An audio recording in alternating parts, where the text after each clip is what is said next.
Vous m'avez proposé quelques actions à analyser ou mon ressenti sur différentes actions. Je vais vous les partager. Alors, je voulais mettre ça à la fin de la vidéo hebdomadaire de dimanche, mais finalement, quand j'ai regardé un petit peu le temps, parce que j'avais un peu de temps encore sur ma vidéo de dimanche, quand j'ai regardé le temps qu'il y avait de tournage, eh bien, ça valait le coup de faire une vidéo dédiée pour éviter de se trimballer une vidéo d'une heure. Donc, on a une vidéo avec vos actions. C'est parti. Allez, on va commencer par la première action que vous m'avez proposée, c'est Ipango. Donc, c'est une société française, une petite société française, fournisseur de gaz et d'électricité pour les entreprises et les collectivités. Donc, sur cette boîte-là, voilà, ça date de 2021. Il y a eu pas mal déjà de déboires judiciaires, notamment avec RTE, avec certaines communautés également. Donc, dossier risqué, voilà, je voulais quand même en parler, ça nous a été proposé, par Mehdi, voilà. Je vais quand même en parler puisque, voilà, c'est le genre de dossier où on peut sentir le bon coup dessus en se disant: «Bon, bah, OK, la boîte, ça va partir, ça peut repartir, oui, mais là, on était à 6 centimes, on est passé à 20 centimes et c'est une boîte qui valait au début», hop, je redézoome, je vais repasser en format semaine, donc on était à peu près là à l'introduction. Moins 97. Donc vous voyez, ça fait un peu comme du Atos si vous voulez.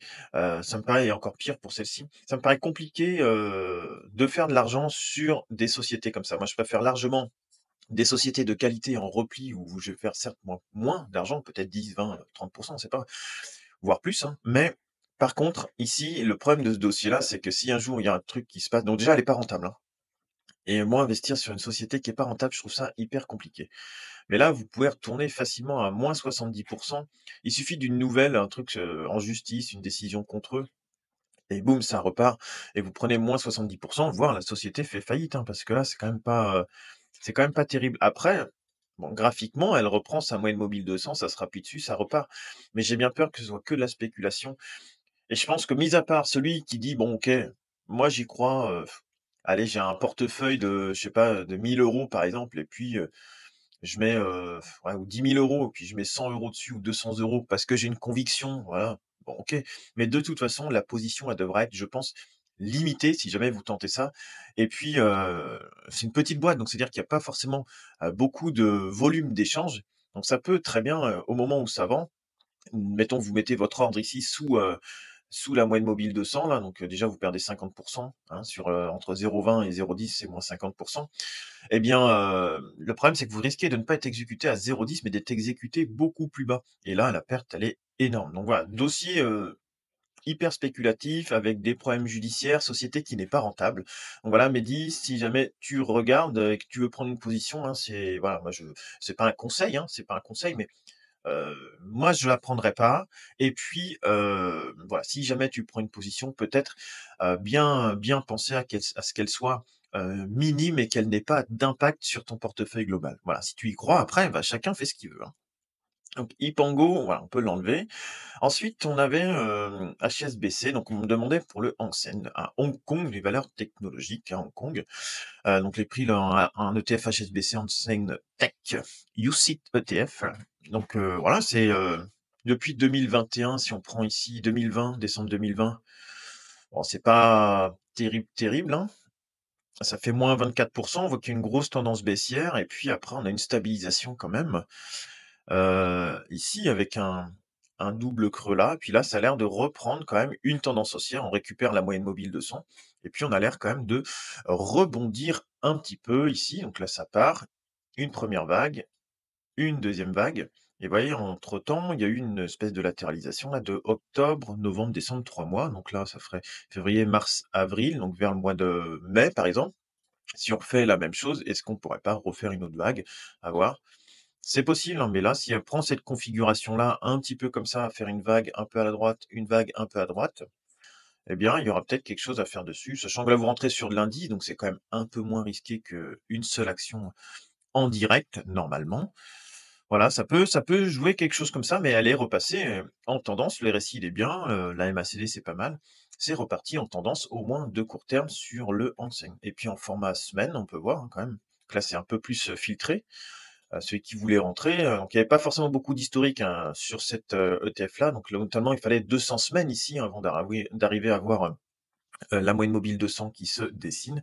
Et donc depuis le signal, c'est déjà plus 25 sur cet indice-là. Alors il était légèrement en surachat. Voilà, donc est-ce qu'on peut pas attendre un petit repli ici pour repartir ou reprendre sur la zone des 6 par exemple, pour retenter de repartir derrière? Si vous reprenez, mettons les 6, hop là, vous voyez, vous arrivez déjà à une petite dizaine de pourcents à reprendre pour reprendre ce top-là. Donc pourquoi pas, c'est un début de tendance ici. Ensuite, on a, donc celui-ci, je peux l'enlever.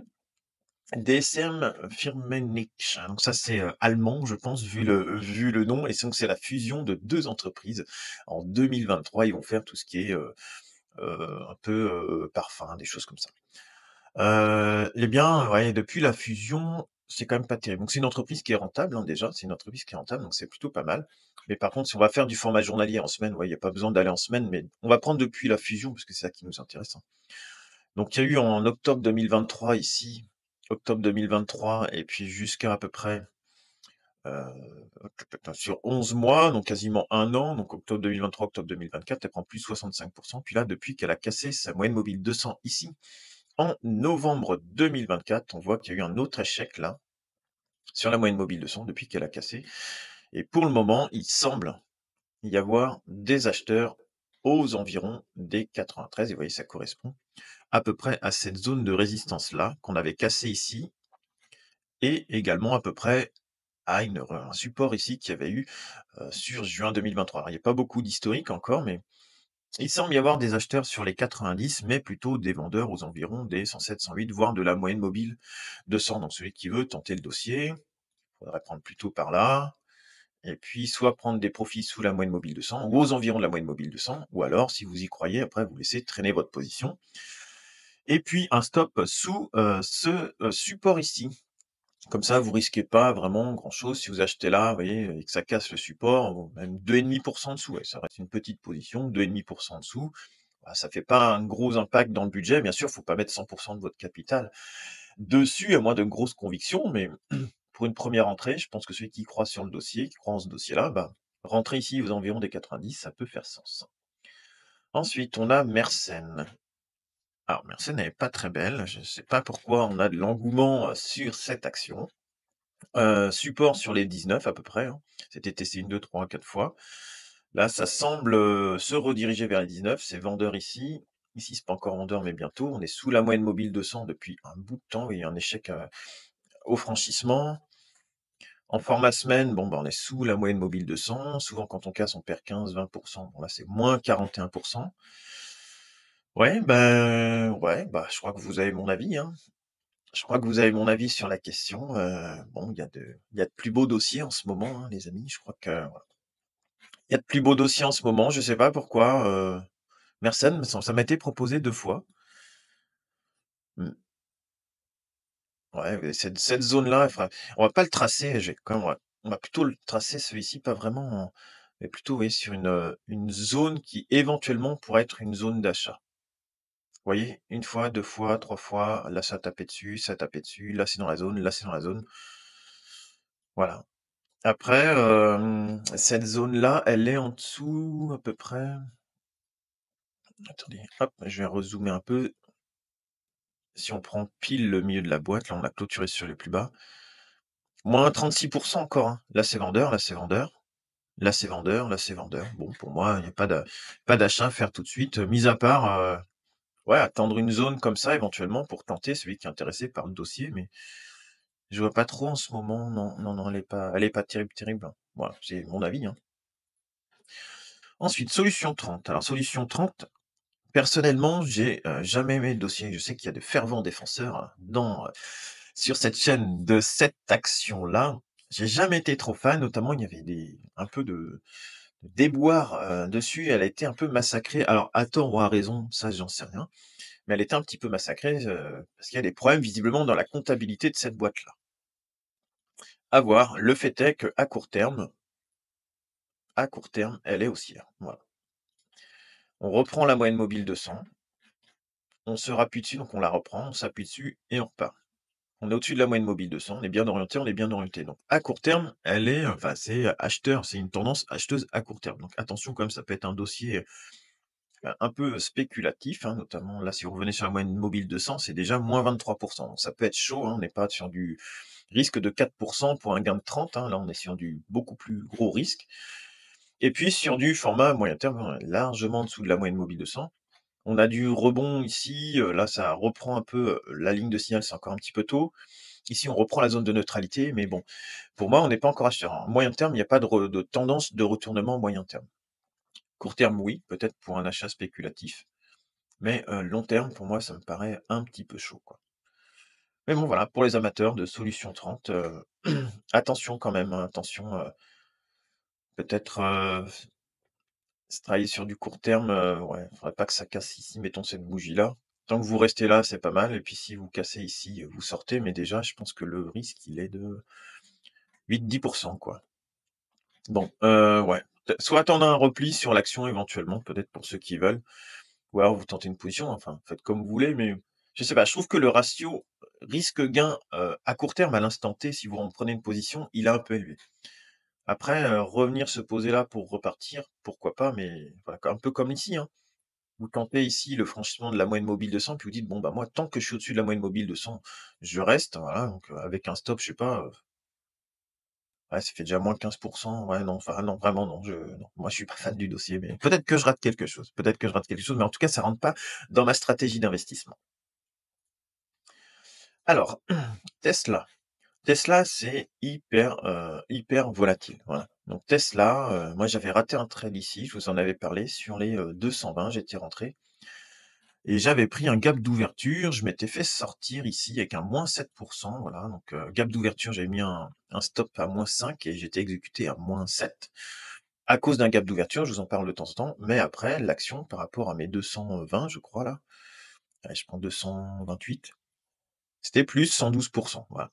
Ça arrive, hein, mais je reprends jamais de position. Une fois que je suis sorti, je me suis fait dégager, je reprends pas de position, j'avais pas forcément envie d'en reprendre, donc j'ai laissé, filer et puis, c'était comme ça, hein. Mais là, pour le moment, bah, allez, baissière. On aura beau dire, là, c'est baissier, hein, c'est pas beau, mais en position court terme, il fallait déjà sortir ici, hein. Quand vous prenez une position, et puis que vous la laissez filer, par exemple, comme, ici, tant que vous avez pas recroisé la bleue, elle a pas recroisé la rouge, ici, vous gardez votre position. Par contre, là, il faut sortir. Vous sortez avec plus 55, là, c'est bien, mais vous évitez une perte et vous sortez là et avec les 3 signaux. Donc 3 signaux, c'est, RSI qui casse la zone de neutralité, la MACD qui casse le 0 et puis le croisement ici de vos 2 courbes ici.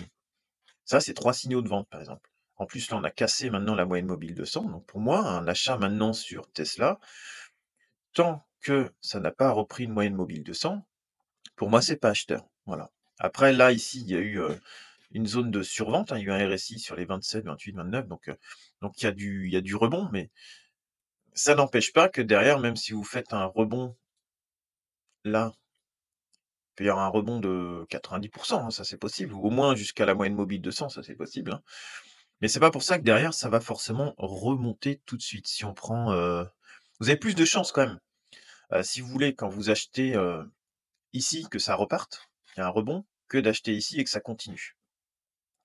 Parce que comme je vous dis à chaque fois, tous les surachats sont corrigés tôt ou tard. Peu importe l'euphorie qu'il y a, tôt ou tard, de toute façon, vos surachats, ils sont corrigés. Ça peut durer très longtemps, très, très, très longtemps, les surachats, mais tôt ou tard, de toute façon, c'est corrigé. Là, ici, un gros en 2020-2021, gros surachat, et tôt ou tard, c'est corrigé. C'est corrigé, ça revient sur des fondamentaux.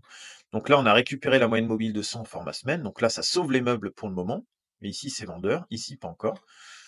Mais voilà, je pense que Tesla, attention, attention, Tesla, je crois que c'est pas loin de 50 de la capitalisation de l'industrie automobile, mais ça représente 2,5 des ventes, je crois. C'est un truc comme ça. Si vous voulez un peu mettre en perspective les choses. Donc, est-ce que Tesla vaut la moitié du marché automobile? Je ne suis pas sûr. Je ne suis pas sûr. Il beau avoir un PDG très médiatique, j'ai rien contre Elon Musk, hein, je trouve que c'est quand même quelqu'un qui a fait des choses énormes. Je suis incapable de faire ce qu'il a fait. Mais voilà, je pense quand même que c'est chaud, quoi. C'est pas forcément acheteur, Tesla, c'est pas voilà. Là, il y aura peut-être du rebond, hein. D'ailleurs, il y a du rebond, hein. Au moins en court terme, hein. Depuis les plus bas, c'est déjà plus 15, hein. Mais je pense que voilà, on rate rien, si vous voulez, je pense qu'on rate rien à attendre de reprendre une moyenne mobile de 100 pour repartir. Regardez, vous attendez par exemple de reprendre une moyenne mobile de 100, puis tant que vous êtes au-dessus, vous sortez pas. Vous dites: «Bon OK, moi j'attends de reprendre la moyenne mobile de 100», donc elle repart ici, donc vous pouvez jamais rentrer Vous rentrerez pas là, hein, je pense que vous rentrerez plutôt ici et tant qu'elle a pas recassé, bah, vous gardez. Par exemple, ça peut être une stratégie ça. Vous rentrez là, un peu dans l'euphorie et là, vous sortez avec plus 17 et là, il y a plus 100. Ce qui vous permet, en rentrant là, de dire: «Moi, tant que ça casse pas la moyenne mobile de 100, je reste». Là, vous seriez peut-être sorti et là, vous seriez peut-être rentré. Donc là, vous auriez eu une perte de à peu près 16, sauf si vous aviez mis un stop à votre prix d'achat et après quand ça reprend, voilà, plus 125. Ou autrement, vous sortez là, ou autrement, selon votre investissement, si vous voulez avoir un petit peu moins de pollution, vous sortez là avec un plus 30. Ouais, c'est ça la gestion de vos positions. Mais là, rentrer avec une moyenne mobile de 100 qui est cassée, bah, moi, je suis pas fan. Je suis pas fan. Est-ce qu'on a d'autres exemples? On peut avoir, peut-être, sur cette action-là. Là, ça casse une moyenne mobile de 100, ça reprend, ça recasse, ça repart, ouais. Ouais, enfin, je sais pas, c'est ouais, pour moi, c'est spéculatif plus qu'autre chose, hein, pour le moment. Voilà, après celui qui veut spéculer, il spécule, hein, mais enfin, je pense pas. Enfin, j'ai voilà, j'ai un doute quand même. J'ai un doute sur, celui qui veut faire du moyen terme et qui aime bien acheter sur la moyenne mobile de 100, par contre, vous voyez, là, sur du moyen terme, on me dit: «OK, bah, moi, j'attends les retours sur les moyennes mobiles de 100 pour rentrer, je trouve que c'est un point de placement qui est plutôt pas mal». Bah, écoutez, ça fait sens puisque, vous enlevez un petit peu le côté volatilité de l'action et puis vous regardez un peu la pente, elle est à peu près comme ça et quand vous achetez des moyennes mobiles de 100, plus 1000 depuis ici et là, vous avez renforcé là, par exemple, vous renforcez sur les moyennes mobiles de 100. Vous êtes rentré ici, par là, hop, vous renforcez, à peu près, hein, par là, vous renforcez, je sais pas, un troisième point par là et un quatrième point par là. Bah, ça vous fait quelque chose qui est pas mal, si vous voulez. Puis vous êtes éloigné de toute l'euphorie qu'il peut y avoir sur cette action-là, et puis de toute la panique également qu'il y a sur cette action-là. Voilà, ça peut être plutôt des idées comme ça pour gérer une action comme Tesla, parce que sinon, on aurait tendance à rentrer là et puis à revendre là.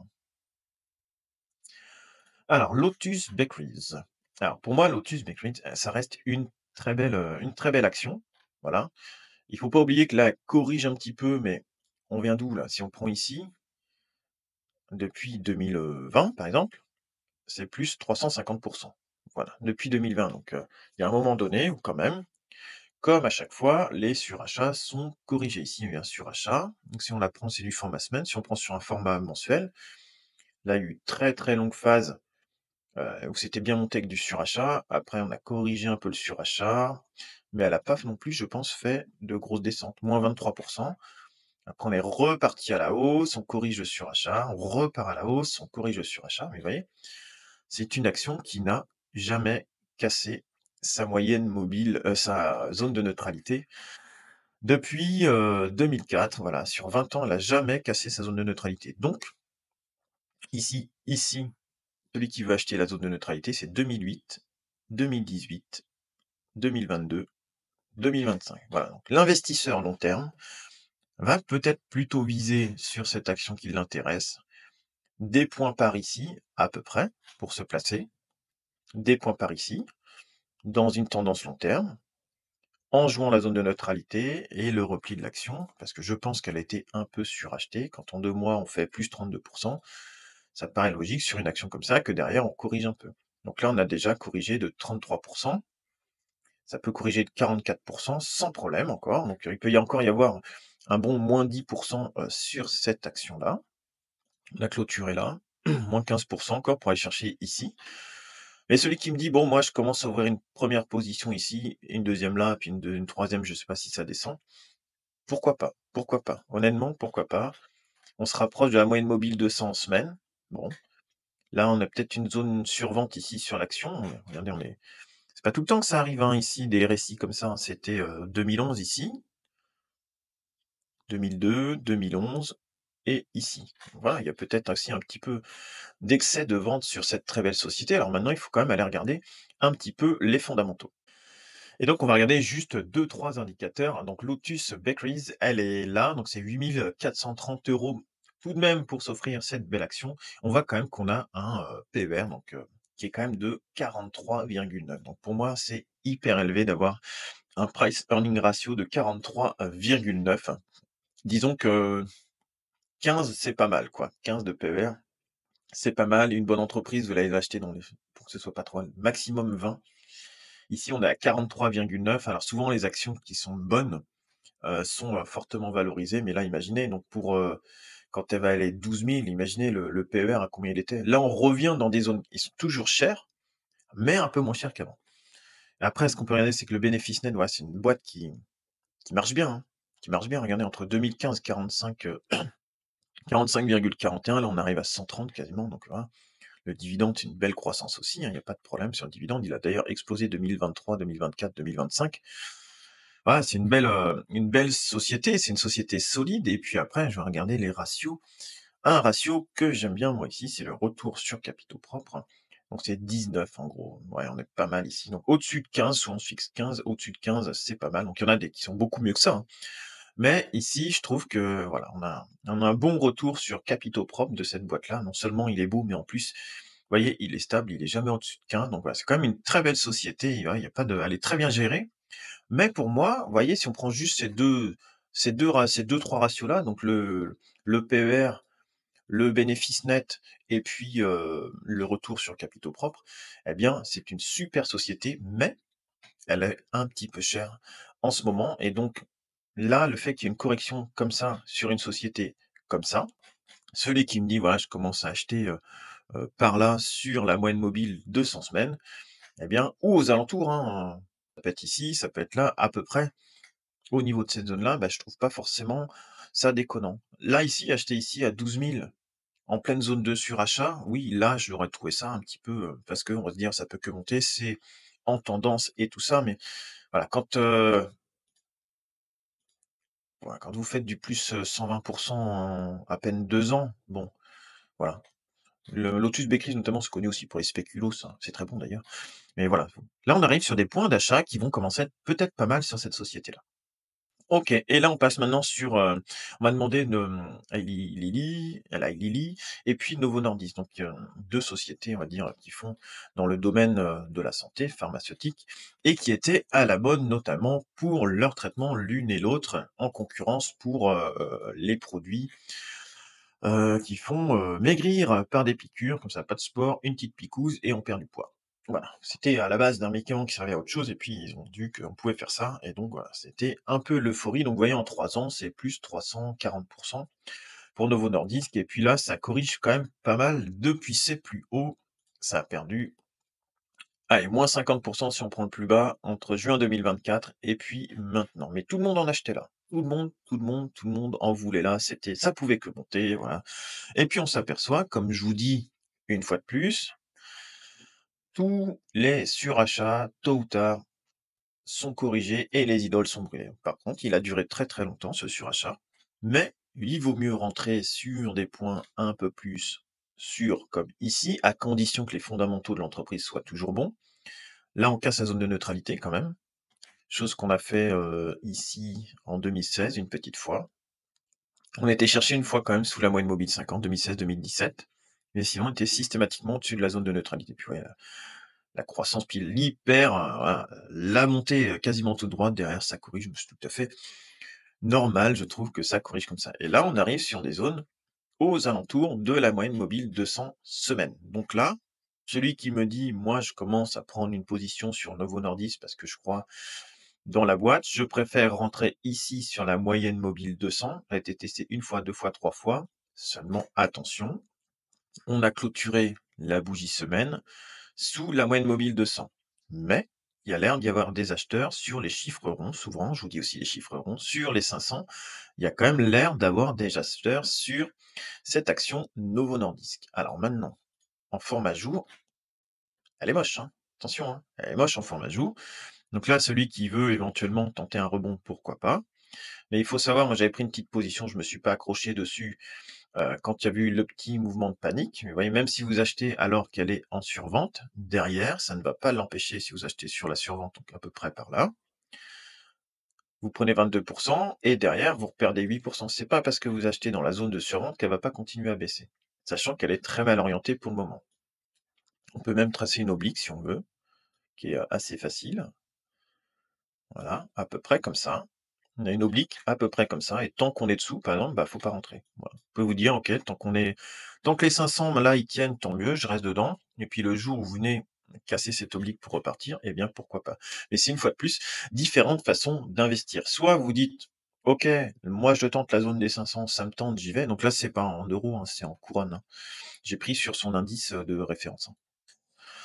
Et puis, autrement dire: «Bon OK, moi je tente aux environs de la moyenne mobile 200». Donc là, je suis en dessous et puis je tente le dossier, OK, sachant que c'est vendeur-vendeur ici, mais j'estime que c'est survendu ou autrement, voilà, j'estime que c'est une belle boîte. Donc après on va regarder, rapidement comme les autres, les fondamentaux. Donc là le PER, vous voyez, on est revenu sur du 23, c'est quand même beaucoup mieux que des PER. Je pense qu'ici, il va être dans les 50 peut-être, à peu près, aux environs des 50. Après, est-ce que la boîte fait du bénéfice? Oui, le bénéfice, il est croissant et il a explosé sur les derniers mois, sur les dernières années. Mais voilà, sur leurs tests, des fois, qui sortent, finalement, les résultats, au lieu d'avoir 16 ou 18 de perte de poids, ils ont que 15. Donc ça, hop, ça fait descendre l'action. Ça lui est arrivé déjà 2 fois, je crois. Mais est-ce que la boîte est bien ou est-ce que la boîte est pas bien?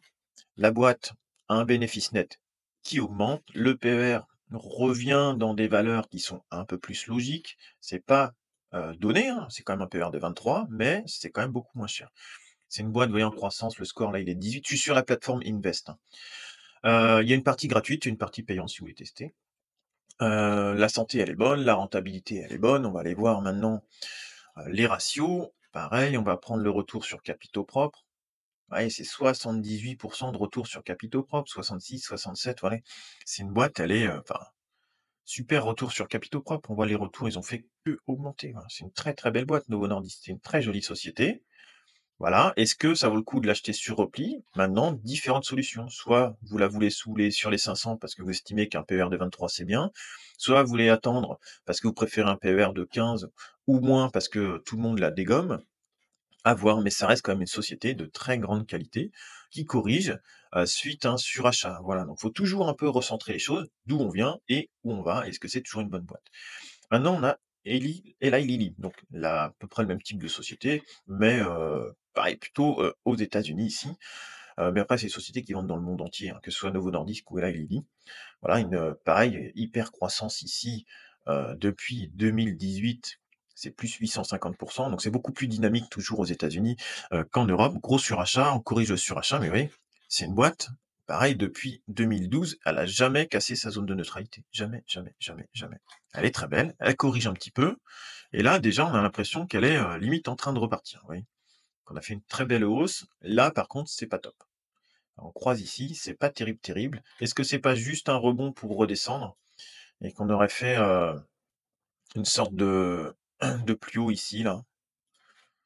C'est possible et puis qu'on ait une correction derrière, pareil en fonction de fin de la hype un peu là des produits amaigrissants là. C'est possible, hein, parce que là quand même depuis 2000, allez si on prend depuis, janvier 2021 pour pas être trop pollué par le Covid, c'est plus 487. Ouais donc c'est pareil, hein, c'est maintenant on va la comparer, on va regarder ces chiffres-là, on va se dire: «OK». La boîte, elle est comment? PER 68, 69. Elle est hyper chère. C'est souvent plus valorisé aux États-Unis que chez nous, mais là, c'est hyper cher. Voilà. Bénéfice net. Vous voyez, à la limite, c'est moins propre, ça fait énormément de bénéfices, mais c'est un peu plus chaotique que Novo Nordisk. On peut le voir ici, hein. Mais par contre, il est stable, voilà, bénéfice stable, on peut dire. En croissance depuis 2015, hein, voilà, ça fait x2 depuis 2015, mais sur les dernières années, c'est plutôt stable, hein. Dividende est toujours en croissance, il n'y a pas de problème. Et après, on va regarder. Hop, pareil, le retour sur capitaux propres, et là, on voit que ça baisse. C'était très élevé, hein, donc là, c'était 109. Bon, je suis pas sûr que ce soit très bon ça. On va prendre ça plutôt. 62, 58, 48, donc ouais, mais lui, il baisse un petit peu, alors que Novo Nordisk reste plutôt stable. Donc, pour ma part, si je devais choisir entre les deux, je préfère Novo Nordisk, qui a bien corrigé, qui reste une très belle société, qui commence à être moins valorisée, mais qui reste une très belle société. Je trouve que les chiffres sont un petit peu mieux, sur Novo Nordisk que sur Eli Lilly, qui a largement, ça reste une très belle société, mais qui a largement la place de corriger. Et après, on peut les comparer. Et c'est là qu'on peut avoir l'indicateur. Donc vous allez sur indicateur, sur Pro Real Time ici, et vous tapez valeur comparée, ici dans recherche indicateur. Si je mets valeur, par exemple, Vous cliquez sur valeurs comparées, puis si vous voulez cliquer sur la petite étoile, ça la mettra dans vos favoris. Et là, quand vous allez sur valeurs comparées, donc là je suis sur Novo Nordisk, eh bien je mets symbole ou nom, je vais mettre Eli Lilly. Elle me la sort ici et hop, regardez, j'enlève ça, je remets ça, j'enlève ça. Et là, ça vous permet de comparer les 2 valeurs. Donc depuis, hop là, on est depuis, 2007-2008, on va prendre, allez depuis, hop là, depuis 2014 par exemple.